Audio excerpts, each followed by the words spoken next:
Assalamualaikum warahmatullahi wabarakatuh. Izin mengenalkan diri. Nama Arlenta Reni Dwi Putri dari kelas manajemen 22A dengan NPM 2241141. Di sini saya akan mempresentasikan tentang perencanaan manajemen sumber daya manusia. Perencanaan sumber daya manusia. Pengertian perencanaan sumber daya manusia. Perencanaan sumber daya manusia adalah proses sistematik untuk meramaikan kebutuhan pegawai atau demand dan ketersediaan atau supply pada masa yang akan datang, baik jumlah maupun jenisnya, sehingga Departemen Sumber Daya Manusia dapat merencanakan rekrutmen, seleksi, pelatihan, dan aktivitas yang lain dengan baik. Tujuan perencanaan sumber daya manusia yang pertama yaitu memperbaiki pemanfaatan sumber daya manusia. Kedua, menyesuaikan aktivitas sumber daya manusia dan kebutuhan di masa depan secara efisien. Ketiga, meningkatkan efisiensi dalam menarik pegawai baru. Yang keempat, melengkapi informasi sumber daya manusia yang dapat membantu kegiatan sumber daya manusia dan unit organisasi. Langkah-langkah perencanaan sumber daya manusia. Analisis faktor-faktor penyebab perubahan kebutuhan sumber daya manusia, peramalan kebutuhan sumber daya manusia, penentuan kebutuhan sumber daya manusia di masa yang akan datang, analisis ketersediaan atau suplai sumber daya manusia dan kemampuan perusahaan. Yang terakhir, menentukan dan mengimplementasi program. Yang pertama yaitu analisis faktor penyebab perubahan kebutuhan sumber daya manusia. Pertama, perubahan dalam lingkungan eksternal seperti ekonomi, politik, teknologi, dan persaingan. Yang kedua, perubahan keputusan internal seperti strategi, budget, ramalan penjualan, ekspansi, rancangan organisasi, dan rancangan pekerjaan. Terakhir, perubahan tenaga kerja organisasi seperti adanya pegawai yang pensiun atau retirement, mengundurkan diri atau resignation, PHK atau termination, dunia, pegawai sakit, dan lain-lain. Yang kedua, peramalan kebutuhan sumber daya manusia. Teknik-teknik peramalan kebutuhan yaitu ramalan para ahli atau expert forecast atau judgment teknik. Yang kedua, analisis kecenderungan atau trend analysis. Yang ketiga, budget and planning analysis. Yang keempat, new culture analysis.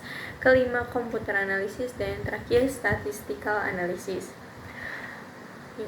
Ramalan para ahli. Nominal DLP teknik atau NGT yaitu menghadirkan 5-10 orang ahli dengan ditanyakan penyebab perubahan kebutuhan pegawai dan masa yang akan datang. Hasilnya didiskusikan secara bersama-sama. Faktor di ranking atau diurutkan dari yang paling penting. DLP teknik yaitu bila para ahli tidak dapat mendiskusi secara masing-masing, ahli kemudian disimpulkan. Terakhir, perkiraan manajer yaitu kebutuhan sumber daya manusia diperkirakan oleh manajer puncak kemudian diberikan ke manajer bawahnya atau sebaliknya. Analisis kecenderungan. Analisis kecenderungan berdasarkan kecenderungan kebutuhan pada masa lalu yaitu ekstrapolasi dan indeksasi. Ekstrapolasi yaitu mengasumsikan bahwa tingkat perubahan masa lalu sama dengan yang akan datang. Sedangkan indeksasi yaitu menghitung bahwa rasio antara jumlah pegawai dengan jumlah penjualan atau produksi pada masa lalu akan sama di masa yang akan datang.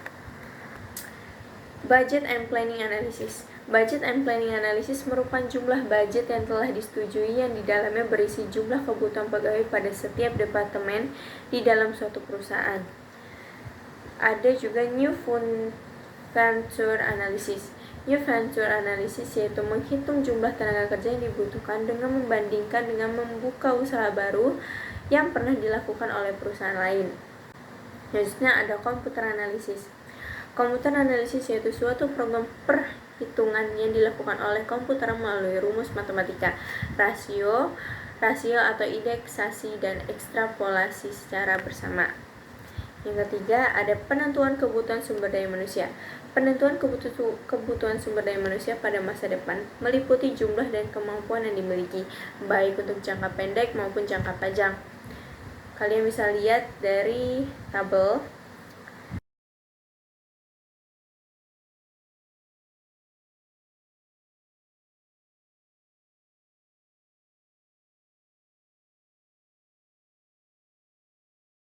Yang keempat, ada analisis ketersediaan atau suplai sumber daya manusia dan kemampuan perusahaan. Memberikan ketersediaan sumber internal, yaitu proses pemeriksaan tenaga kerja yang ada, jumlah dan jenisnya. Teknik analisis yang digunakan yaitu replacement chart, yaitu gambaran singkat mengenai siapa yang menggantikan apabila suatu jabatan kosong. Ada tambahan catatan tentang informasi calon kerja yang disebut replacement summary, yaitu daftar kemungkinan pengganti untuk tiap jabatan. Ini adalah contoh gambaran replacement chart, bisa kalian lihat. Dan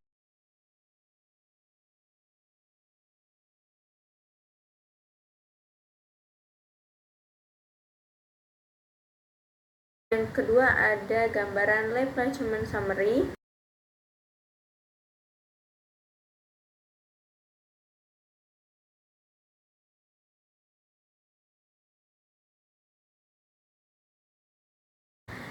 Pembuatan replacement summary dan replacement summary. Membuat replacement chart dan replacement summary perusahaan dapat dilakukan human research audit, yaitu sebuah proses pengumpulan informasi dengan memakai formulir khusus untuk memeriksa keadaan sumber daya manusia saat ini, yang meliputi keterampilan, pengalaman, pendidikan, dan data pribadi lain. Untuk non-manager disebut skill inventory, sedangkan untuk manager disebut management inventory. Ini adalah gambaran formula skill inventory. Selanjutnya ada analisis ketersediaan atau suplai sumber daya manusia dan kemampuan perusahaan.